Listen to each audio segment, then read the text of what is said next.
It's not just an ordinary Tuesday.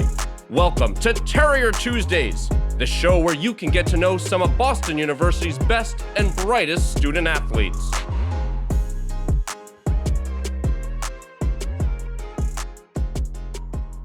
Welcome to another episode of Terrier Tuesdays. My name is Scott Ellis, and I'm joined by Boston University men's tennis alum, Pat Gonnelli. Pat, how are you doing right now? Good morning, Scott. I'm doing fantastic. Thank you. Thanks for having me on today. No, and thank you for joining me. My first question, you graduated in 1993 from the men's tennis team.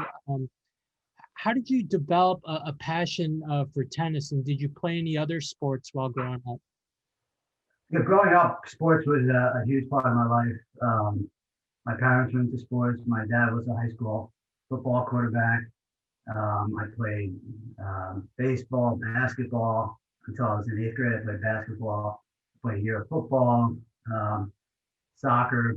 So it was a huge part of my life growing up. How I got involved in tennis, I guess around 5th grade, I started taking lessons. I got more involved in the sport through the years, and by the time I was a freshman in high school, I was fully committed to playing tennis full time. I can remember days when I was a kid, I would have multiple sports on one day. We'd be driving with my dad, changing the car to go from a hockey game to a basketball game. What I liked about tennis is just the mental side of it, and it was just something that I gravitated towards and wanted to be more involved in. Going through high school, and by that time I was kind of behind by a lot of players, just because kids start so young with tennis. So I had a lot of catching up to do. But I was able to. Right. And what led you to choose Boston University for tennis? And once on campus, I know you end up going into what was then SMG, but is now the Questrom School of Business. So what led to those two decisions? So I met Coach Dallas, who was the coach at the time, at a college showcase that was in Flushing Meadows, where the U.S. Open was. I went there and met him. And then I went on my recruiting trips to other schools, mostly more in rural areas, not in the city school. I looked at BC. When I went on my recruiting trip to BU, I fell in love with the city. I thought it was very exciting to live in a city during college.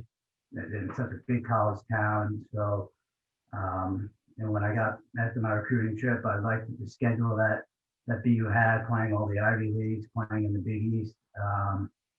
So it was a good fit for me and what I was looking to achieve. As far as how I got it, chose School of Management.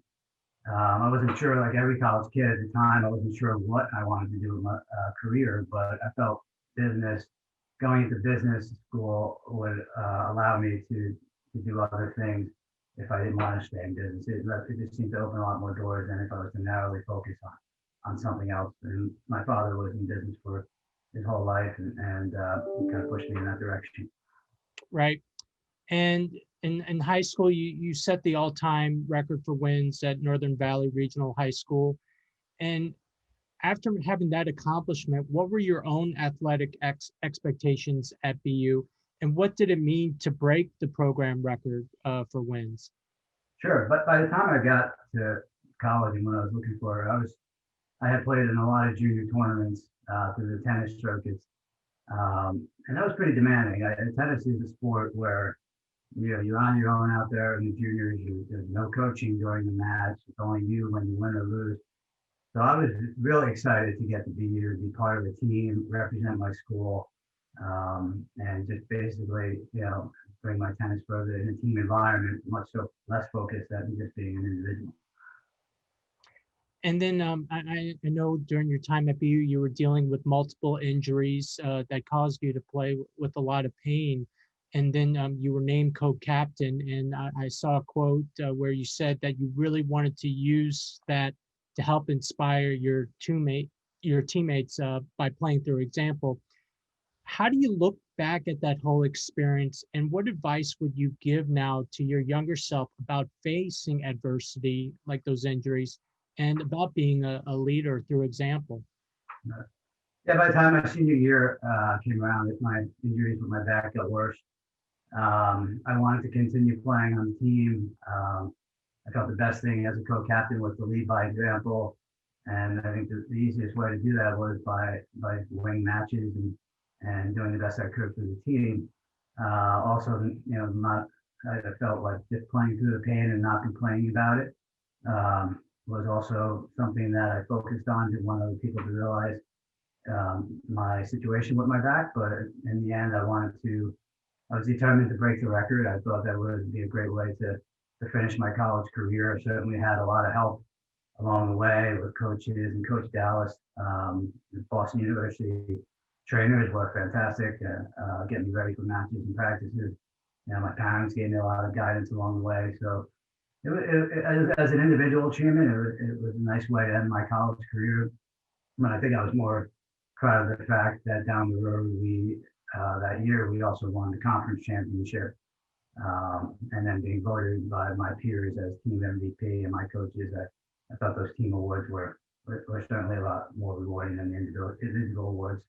And then 3 years later, my good friend John Lamondola broke my record for the singles record. So I was equally happy for John to achieve that accomplishment. And then the teams behind me also won 3 more conference championships. So it all came together, and it was a great way to end my college career. I guess if looking back as a captain, I would probably want to be more involved in the athletic department than I was. I look at all the programs that you have now with the student athletes involved in some of the decision making, and sometimes when you're focused on just your own sport, I felt like I could have been more reaching out to other people within the department just to enhance the tennis program at the time. But yeah, I certainly love being involved right now. Well, you mentioned about wanting to be more involved with the athletic department. One of the people who's been here since you graduated is Leslie Sheehan, who's director of tennis. I mean, what was that relationship like? For myself, I've been here for more than a decade now, and I've seen the tight bond between the men's and women's tennis programs. What was that relationship like while you were on campus with the two teams? It was very strong as well. The teams were encouraging of each other and supportive of each other. Leslie's been a fantastic coach through the years, and it's great to see her when I see her every year. So yeah, it was a great interaction between the two teams, and then wanted everybody to have success, and we were able to. The women's team has been fantastically successful. And then obviously your coach, Bob Dallas, a men's tennis alum. What made him such a great coach? Obviously led the program to several championships. What made him such a great coach? And then what other fond memories do you have from your time with the team beyond getting that conference title? Bob was a great motivator. Bob, every day, brought the same attitude to practice, to matches. He got the best out of me, and making sure I pushed myself to limits I didn't know I had, and make me a better player and a better person. His enthusiasm is endless. And that's why he right now is such a successful coach up at Dartmouth right now. So I owe a lot to Bob and the way he taught me to go about my everyday life and work hard, and dedication and organization of the day. Those play a big part in my life today.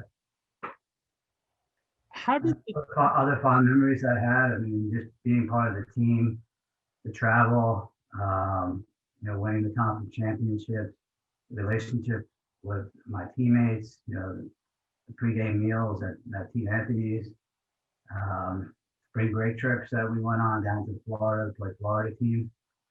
One of the spring breaks that we went on was also during Biker Week in Daytona. Okay. So I think that was an interesting experience for certainly some of our international guys on the team. But yeah, just working as a team and towards a common goal, and it was pretty special. Right. How did the time spent at BU with balancing school and athletics while also battling those injuries, how did that help prepare you for the business world? I mean, I look at that, and I look at the schedule that I kept as a student athlete, and it was pretty intense. And I think I try to mirror my day like that, and basically have discipline in my day and structure. I need structure. I think we all do. I certainly need it. It helps me be more productive as a person. Without it, just my day doesn't seem to be as productive. So those days where you wake up, go to class, go to practice, go lift, then go to study hall. It was all structured, and I think that's an important part of the business world. And you certainly see people that don't have that discipline and that structure, I don't think are as successful as people that do. Right. And you're currently the global head of ILS distribution and trading at Tiger Risk. Can you just talk more about what that role entails? Sure. I've been at Tiger Risk Partners now for 10 years. We're 12 years old. We're a reinsurance broker. I work on the investment banking, capital market side of the firm.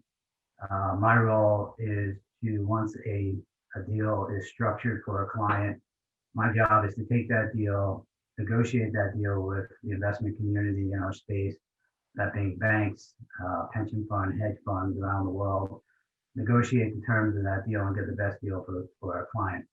And then on the trading side, we have some products that are liquid that we trade in our space, with the investment community of that pension funds, hedge funds, and banks.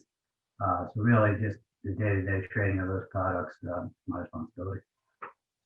Now, when you graduated, was this kind of the job you were thinking eventually you'd get to, or has there been different journeys on the way? There's been different journeys for sure. I started out working in Boston for John Hancock. I worked up there for two years, and then I moved back to New York, where I got a job at an investment bank called ING, and I was on a trading floor for a few years. Loved that environment, thought that was the environment that I was going to stay in. And then unfortunately, there's that time of the Russian debt crisis back in the day, and Wall Street banks were laying off everybody, and I got laid off with about 1,000 people on the same in one day. And I went into a different line of work, still in the business community, and but I was able to take those skill sets that I learned in that environment and transfer them into my current position, which helped, and been happy ever since.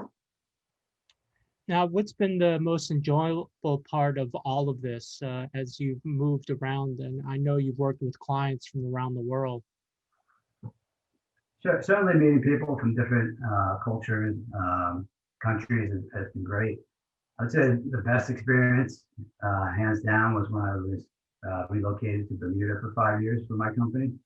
So I got to live down in Bermuda, built up my client base, built up my business relationships. It was obviously it's a nice island, nice place to live. My kids were young at the time; they didn't have any. It was just an easy transition. So that was a lot of fun, just living down there and experiencing that with my family, and then coming back and afterwards was just it was a fun time. No, I'm definitely envious of that. Just one more question for you. The coaching staff, I know they've been greatly appreciative of the support provided by alums like yourself, and you mentioned your former teammate, John Lemondola.